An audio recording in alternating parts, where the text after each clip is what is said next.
الحمد لله رب العالمين والصلاة والسلام على أشرف المرسلين نبينا ورسولنا محمد وآله وصحبه أجمعين وبعد. آج قیامت کی علامات میں سے بہت ایک اہم موضوع کو ہم بیان کر رہے ہیں. آج 5ویں قسط ہے اور موضوع بہت ہی اہمیت کا حامل ہے. آج دنیا ہواؤں میں اور فضاؤں میں محو پرواز ہے. دنیا تصوراتی اور خیالاتی بن چکی ہے.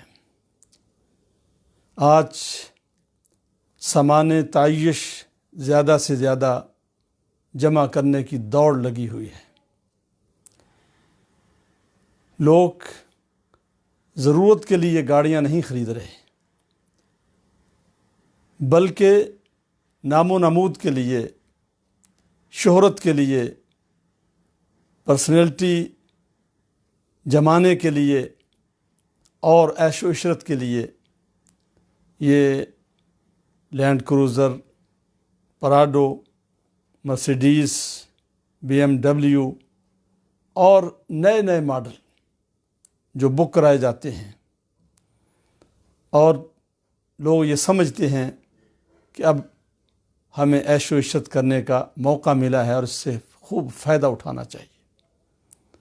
اور آج دنیا میں جو، اور خاص طور پر پاکستان میں اور باقی دیگر سب ممالک میں جہاں بھی مسلمان ہیں، میں بات مسلمانوں کی کر رہا ہوں، کافروں کی نہیں کر رہا، ہر جگہ پر یہ کرپشن، دھوکہ، جھوٹ، قتل و غارت اور ظلم و زیادتی کس لیے ہے؟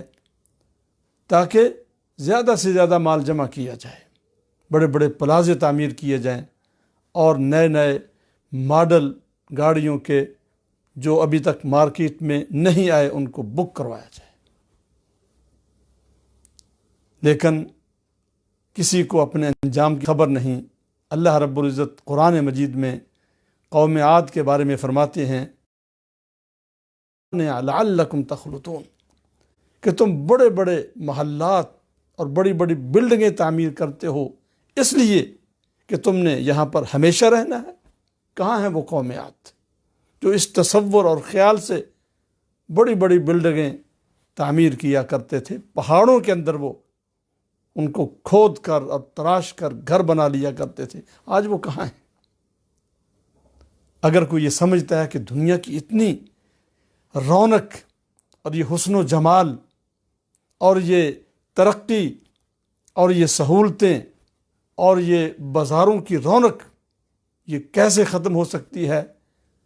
یہ قیامت تو ایک تصور پیش کیا جا رہا ہے، یا صرف ڈرانے کے لیے علماء حضرات یہ کہتے رہتے ہیں. جو یہ سمجھتا ہے وہ زمینی حقائق سے آنکھیں چرا رہا ہے. اس کو چاہیے کہ 2 مہینے پہلے، زیادہ لمبی بات نہیں کرتا، صرف 2 مہینے پہلے کے اور آج کے حالات کا وہ تقابل کر لے. 2 لاکھ سے ہر وقت فضا میں منڈلایا کرتے تھے. صحراؤں اور پہاڑوں میں فراٹیں بھرتی ہوئی ریل گاڑیاں ٹریک پر چلا کرتی تھیں، اور سمندروں کی موجوں سے کھیلتے ہوئے بحری جہاز ہر وقت محو سفر رہا کرتے تھے، اور شاہراہوں پر، موٹر ویز پر گاڑیوں کی دوڑ اور تیز رفتاری ہر وقت نظر آتی تھی. کہاں ہیں وہ جہاز؟ وہ ٹرینیں کہاں غائب ہو گئیں؟ اور وہ گاڑیاں اور وہ بحری جہاز، دنیا کا سارا سسٹم اور نظام چند دنوں میں کس طرح منجمد ہو گیا، اور کتنی بڑی تبدیلی، کتنی تیز رفتاری کے ساتھ اس دنیا میں رونما ہوئی. کیا ابھی بھی آنکھیں نہیں کھلی کہ حالات تبدیل ہونے میں دنوں کی ضرورت نہیں، بلکہ جب اللہ رب العزت چاہیں گے چند گھنٹوں میں اور چند لمحوں میں پوری دنیا کے حالات کو تبدیل کر کے رکھ دیں گے۔ اب یہ جو سامان تعیش ہے، یہ گاڑیاں ہیں جن کو ہم اپنی خوش قسمتی سمجھتے ہیں، اور یہ سمجھتے ہیں کہ یہ گاڑیاں یہ ہماری پرسنالٹی ظاہر کرتی ہیں، پتہ چلتا ہے کہ میں کون ہوں۔ یہ کیا ہے؟ آئیے اس کے بارے میں اپنی طرف سے کچھ نہیں کہتا، نبی اکرم صلی اللہ علیہ وسلم کے فرمان کی روشنی میں کچھ کہنا چاہوں گا۔ آپ نے اس کے بارے میں کیا ارشاد فرمایا؟ اور روایت بھی وہ ہے کہ جس کو ائمہ محدثین نے قابل قبول اور صحیح قرار دیا ہے۔ حضرت عبداللہ بن عمر رضی اللہ عنہما بیان کرتے ہیں، قال سمعت رسول اللہ صلی اللہ علیہ وسلم یقول، اللہ کے محبوب پیغمبر صلی اللہ علیہ وسلم سے میں نے خود سنا، آپ ارشاد فرما رہے تھے، یکون فی آخر امتی رجال، یکون فی آخر امتی، میری امت کا جو دور ہے، جو زمانہ ہے، اس کے آخر میں جب اس ہوگا، اختتام بالکل قریب آ جائے گا، اس ہوگی جس کو ہم یہ سمجھتے ہیں کہ یہ ترقی کا دور ہے، ابھی تو موقع ملا ہے، میں مال و دولت اور سرمایہ آیا ہے، اور پھر سامان تعیش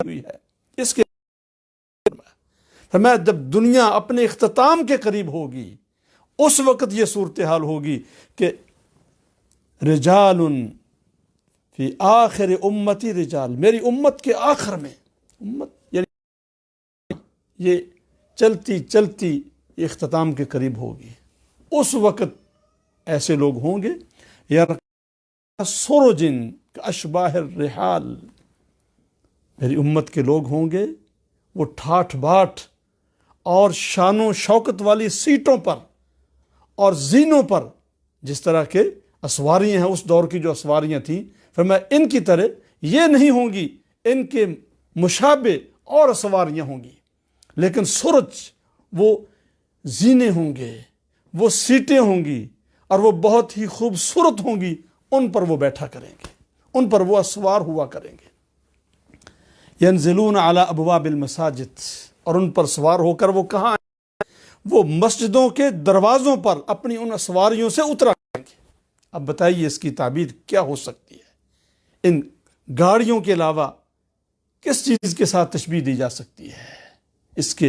اس حدیث کا جو انطباق ہے کس چیز پر ہو سکتا ہے؟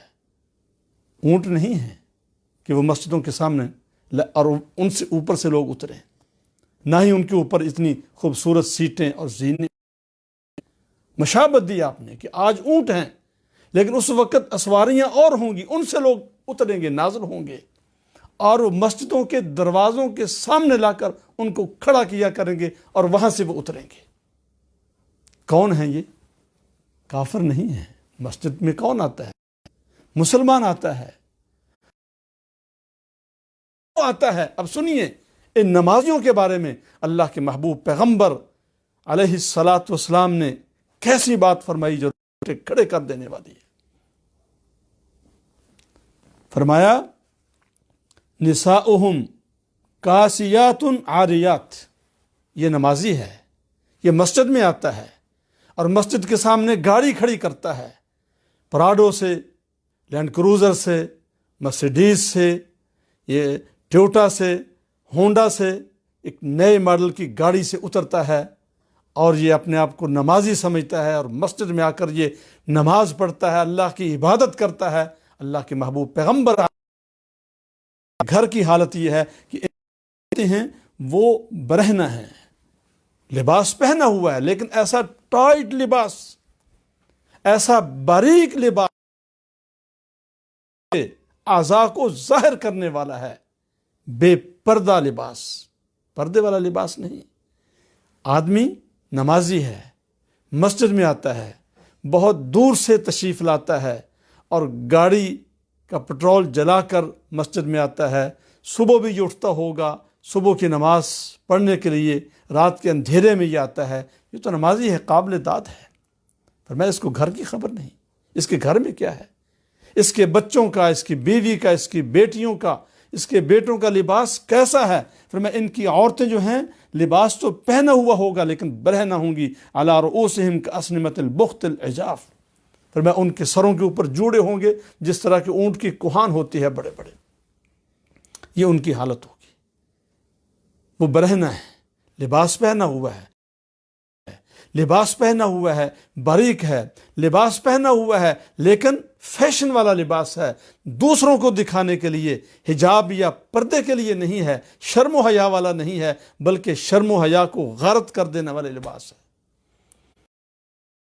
فرمایا العنوہن، تم ان پر لعنت کرو، فإنہن ملعونات، بے شک وہ لعنت کے قابل ہیں۔ پھر آپ نے کیا فرمایا؟ فرمایا لو کان وراءکم امۃ من الامم خدمتہن خدمکم نساء الامم قبلکم، اگر تمہارے بعد کوئی اور نبی آنے والا ہوتا، نہیں ہے کوئی نبی آنے والا، تمہاری امت آنے والی ہوتی تو تمہاری یہ عورتیں اللہ کے غیظ و غضب کا شکار ہو کر ایسی ہوتی کہ اس آنے والی امت کی لونڈیاں بن جاتی، ان کی یہ خدمت کرتی، جیسا کہ یہود و نصارہ کی عورتیں وہ تمہاری لونڈیاں بنیں اور تمہاری انہوں نے خدمت کی، ایسے اللہ تعالیٰ انتقام لیتا تم سے اور تمہاری عورتیں ان کی خدمت کرتی۔ الترغیب والترہیب میں امام منذری رحمہ اللہ انہوں نے ذکر کی ہے، لیکن وہ تو ریفرنس کی کتاب نہیں ہے، یہ ابن حبان میں اور حاکم میں اور مسند احمد، ان تینوں کتابوں کے اندر یہ حدیث موجود ہے، اور شیخ البانی رحمہ اللہ انہوں نے صحیح الترغیب میں اس حدیث کو حسن قرار دیا ہے کہ یہ قابل قبول ہے، یہ ضعیف نہیں ہے، یہ کوئی داستان نہیں ہے، یہ کوئی بنائی ہوئی بات نہیں ہے، بلکہ اللہ کے محبوب پیغمبر صلی اللہ علیہ وسلم کا فرمان برحق ہے کہ آپ اللہ کے بعد سب سے زیادہ سچے ہیں، اللہ کے مخلوق میں سب سے زیادہ سچے ہیں، الصادق المصدوق ہیں، وما ينطق عن الهوى ان هو الا وحی یوحى، آپ اپنی طرف سے کچھ بھی نہیں کہتے، جو کچھ ارشاد فرماتے ہیں وہ اللہ کی طرف سے ہے اور اللہ کی وحی کی روشنی میں فرماتے ہیں۔ ایک اور مسلم کی ہے، اس میں اللہ کے محبوب پیغمبر علیہ السلام نے خبر دی ہے، پیشگوئی فرمائے کہ یہ جو اونٹ ہیں ایک وقت آئے گا، یہ اونٹ جو کہ بار برداری کے کام آتے تھے، اور اس کے بغیر تو تصور بھی نہیں تھا کہ لوگ ایک جگہ سے دوسری جگہ وہ اپنے سامان کو منتقل کریں۔ اونٹ کا ذکر اللہ نے قرآن مجید میں کتنی مرتبہ فرمایا۔ صحیح مسلم کی روایت ہے، حضرت ابو ہریرہ رضی اللہ عنہ روایت کرتے ہیں کہ نبی اکرم علیہ السلام نے فرمایا وَلَا تُتْرَكَنَّ الْقِلَاسُ فَلَا يُسْعَى عَلَيْهَا، ان اونٹنیوں کو، اونٹوں کو چھوڑ دیا جائے گا۔ لوگ سامان منتقل کرنے کے لیے اب اونٹوں کو نہیں خریدیں گے، اونٹوں کو اجرت پر نہیں لیں گے، اونٹوں کو استعمال نہیں کریں گے۔ کیا مطلب؟ اونٹوں کو چھوڑ دیا جائے گا، اونٹوں سے بڑی چیز آئے گی جس پر لوگ اپنے سامان کو منتقل کیا کریں گے، بار برداری کا کام جس سے لیں گے، سفر کے لیے اونٹ استعمال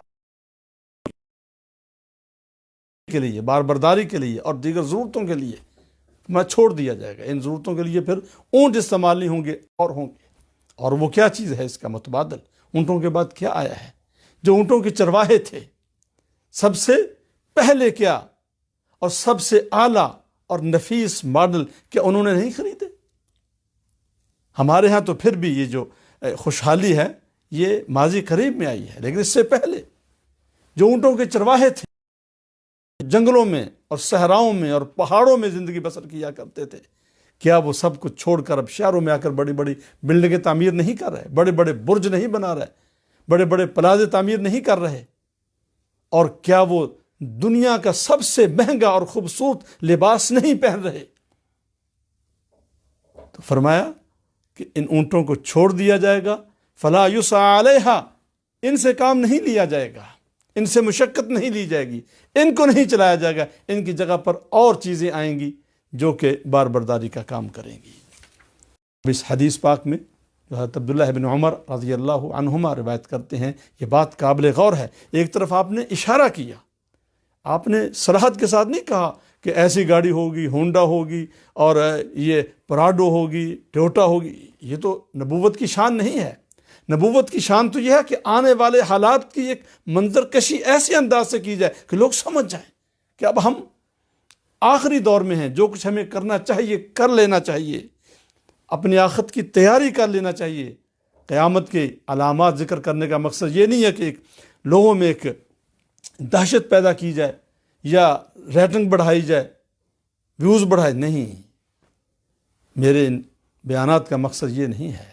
میں تو اس لیے اس کی طرف متوجہ ہوا ہوں کہ میں نے دیکھا کہ لوگ یعنی قیامت کی علامات کی آڑ میں، جن کو پتہ ہی نہیں ہے، جو حدیث کا ایک لفظ نہیں پڑھ سکتے، جن کو دین کی الف بے کا بھی پتہ نہیں ہے، وہ بھی اس کے بارے میں باتیں کر رہے ہیں، سنسنی پھیلا رہے ہیں، اور پتہ نہیں ان کی عزائم اور مقاصد کیا ہیں۔ اس لیے میں مجبور ہوا ہوں کہ میں اس کے بارے میں وہ حقائق پیش کروں جو اللہ کے محبوب پیغمبر علیہ السلام کی زبان اقدس سے صادر ہوئے ہیں، اور ان کی وہ تشریح جو محدثین نے کی ہے یا جو علماء اس کے بارے میں اپنے خیالات کا اظہار کرتے ہیں، میں اپنے بھائیوں کے سامنے ان کو پیش کروں۔ تو یہ کی طرف اشارہ ہے۔ اور نماز پڑھنے کے لیے عالی شان قسم کی نئی گاڑیوں پر مسجدوں میں آئیں گے، اور دوسری طرف فرمایا کہ یہ کب ہوگا؟ یکون فی آخر امتی، جب میری امت کا آخری دور اور زمانہ ہوگا، یہ اس وقت یہ صورتحال ہوگی۔ آج سے اب 20-30 سال پہلے چلے جائیں تو اس وقت بھی یہ منظر نہیں تھا۔ لوگ نماز پڑھنے کے لیے آتے تھے، لیکن اتنی فراوانی نہیں تھی، اتنی گاڑیاں نہیں تھی کہ ہر شخص جو ہے، جو دور جس کا گھر ہے، وہ گاڑی پر آئے اور بیٹھ کر آرام سے اپنے یعنی مسجد کے سامنے گاڑی کھڑی کرے اور نماز پڑھے۔ یہ زمانہ جس کو ہم ترقی کا زمانہ کہہ رہے ہیں، جس کو عیش و عشرت کا زمانہ کہہ رہے ہیں، اللہ کے محبوب پیغمبر علیہ السلام فرماتے ہیں کہ یکون فی آخر امتی، یہ میری امت کا آخری دور ہوگا۔ اس سے ہمیں سبق سیکھنا چاہیے۔ اس سے پہلے میں بیان کر چکا ہوں کہ یعنی اللہ کے پیغمبر علیہ السلام نے جو خبر دی ہے، انٹرنیٹ کا نام نہیں لیا، لیکن فرمایا یتقارب الزمان، زمانہ ایسے بالکل قریب ہو جائے گا، یعنی ہزاروں میل کی مسافت پر بیٹھا ہوا آدمی اور بالکل ایک دوسرے کے سامنے بیٹھ کر وہ باتیں کر رہا ہوگا، اور سب کچھ، ہر کام ہزاروں میل کی مسافت پر بیٹھ کر رہا ہوگا۔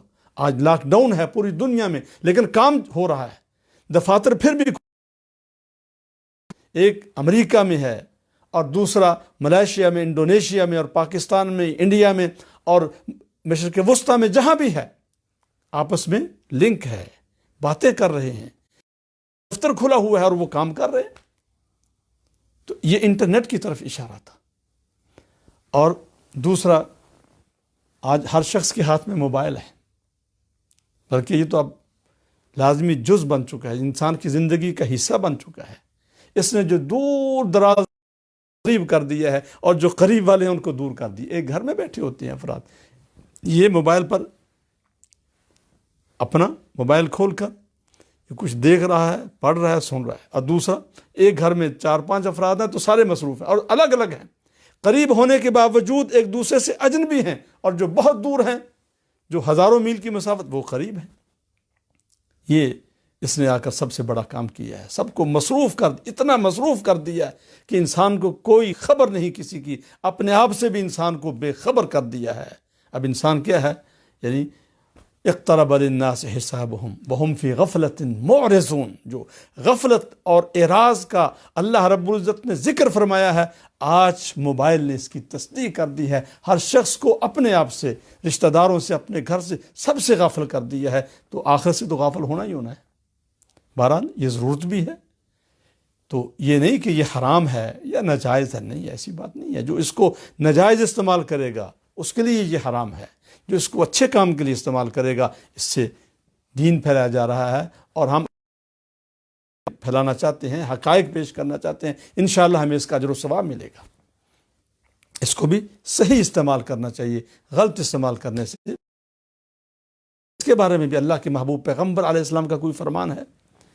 حضرت ابو سعید خدری بیان کرتے ہیں کہ نبی اکرم علیہ السلام نے فرمایا، والذی نفسی بیدہ، اس ذات کی قسم جس کے ہاتھ میں میری جان ہے، لا تقوم الساعہ، اس وقت تک قیامت قائم نہیں ہوگی حتیٰ تکلم السباع الانس، یہاں تک کہ جو درندے ہیں یہ انسانوں کے ساتھ، اب دیکھ لیجیے کئی جہاں چیک پوسٹیں ہیں وہاں پر جو سدائے ہوئے کتے ہیں وہ سب کچھ چیک کرتے، وہ بتلاتے ہیں کہ یہ سامان کلیئر ہے، جانے دیا جائے اور اس سامان کو چیک کیا جائے، اس کی تلاشی لی جائے، اور جہاں چیک پوائنٹس ہوتے ہیں وہاں پر کو بھی چیک کرتے ہیں، یہ باتیں کر رہے ہیں۔ بلکہ فرمایا وَحَتَّى تُكَلِّمَ الرَّجُلَ عَذْبَةُ صَوْتِهِ وَشِرَاكُ نَعْلِهِ، اس کی لاٹھی اس سے بات کرے گی، اس کے جوتے کا تسمہ اس سے بات کرے گا۔ اس کا مطلب یہ نہیں کہ لاٹھی بولے گی، اس کا مطلب یہ ہے کہ عام چیزیں جو چھوٹی چھوٹی ہیں، ہاتھ ایک معمولی چیز ہے، ہر وقت انسان کے آدمی ہوتی ہے جو استعمال کرتا ہے، فرمایا یہ انسان سے بات کریں گی۔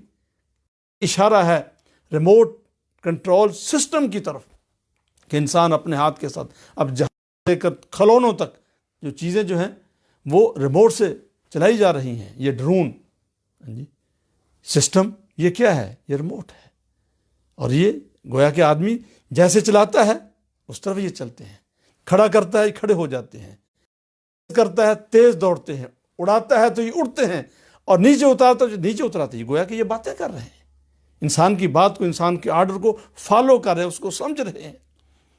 اور آگے فرمایا وَتُخْبِرُهُ فَخِذُهُ بِمَا أَحْدَثَهُ أَهْلُهُ، کہ انسان کا جو ران ہے، پٹ جس کو ہم کہتے ہیں پنجابی میں، انسان کا ران یہ اس کو بتلائے گا انسان کو کہ اس کے گھر میں کیا ہو رہا ہے، گھر کی پوری خبر۔ آج ہم اپنے ران کے پاس سے جیب سے موبائل نکالتے ہیں اور پوچھتے ہیں گھر میں کیا ہو رہا ہے، ویڈیو کال کے ذریعے دیکھتے ہیں کیا ہو رہا ہے۔ یعنی ہمیں پل پل کی خبر اپنے ران کے پاس سے، اپنی جیب سے، اس کے اندر جو آلہ ہے اس سے ہمیں پل پل کی گھر کی ہر چیز وہاں پر سے مل رہی ہے۔ یہ روایت کس کتاب کی ہے؟ امام ترمذی رحمہ اللہ کی، اور فرمایا حسن غریب، یہ حسن روایت ہے اور یہ قابل قبول ہوتی ہے۔ وصححہ ابن حبان والحاکم، اور امام ابن حبان نے اور امام حاکم نے اس روایت کو صحیح قرار دیا ہے۔ اب جس چیز پر سمجھتے ہیں کہ یہ ہماری خوش قسمتی ہے، سمجھتا ہوں وہ لوگ خوش قسمت تھے جو ان چیزوں سے نہ آشنا تھے، جو پہلے ہی، آج وہ چیزیں ہم استعمال کرتے ہیں جو پہلے بادشاہوں کو بھی نصیب نہیں تھی، لیکن قسمتی نہیں، یہ سعادت نہیں۔ سعادت والے وہ لوگ تھے جو ان فتنوں سے، کیونکہ اللہ کے محبوب پیغمبر علیہ السلام نے اس کو فتنہ بھی قرار دیا ہے، فتنے کے دور سے جو پہلے دنیا سے چلے گئے۔ خیر القرون قرنی ثم الذین یلونہم ثم الذین یلونہم، فرمایا سب سے بہتر زمانہ میرا زمانہ، اور پھر جو اس سے ملنے والا زمانہ ہے، اور پھر جو زمانہ ہے، اور زمانہ بعد میں آئے گا وہ پہلے سے بہتر نہیں بلکہ پہلے سے برا ہوگا اور شر والا ہوگا اور شر کو لے کر آئے گا۔ تو اگرچہ اس میں کوئی شک نہیں کہ یہ فتنوں کا دور ہے، فتنوں کا زمانہ ہے، لیکن اللہ کے محبوب پیغمبر علیہ السلام نے ہمیں فتنوں سے پناہ کا حکم دیا۔ اللہم انی اعوذ بک من الفتن ما ظہر منہا وما بطن۔ آپ نماز میں فتنوں سے پناہ مانگتے، دنیا کے فتنے سے، بڑھاپے کے فتنے سے، اور دجال کے فتنے سے، اور لوگوں کے آپ پناہ مانگا کرتے تھے۔ ان فتنوں سے پناہ مانگنی چاہیے، ان چیزوں کو باعث سعادت نہیں سمجھنا چاہیے، نہ ان پر تکیہ اعتماد کرنا چاہیے۔ یہ پہلی قوموں کی غلط سوچ تھی، اور اس سوچ کی بنا پر وہ اپنے انجام کو پہنچی۔ ہمیں یہ بات یاد رکھنی چاہیے کہ جیسے جیسے یہ سہولتیں بڑھتی چلی جا رہی ہیں، ہم قیامت کے اور آخرت کے قریب ہوتے چلے جا رہے ہیں، لہذا اس کو ہمیں مد نظر رکھنا چاہیے، اس کے لیے ہمیں ضرور تیاری کرنی چاہیے۔ انشاءاللہ زندہ رہے تو کل کو ملاقات ہوگی۔ اللہ تعالی ہم سب کو کتاب و سنت پر عمل کرنے کی توفیق عطا فرمائے۔ وآخر دعوانا ان الحمد للہ رب العالمین۔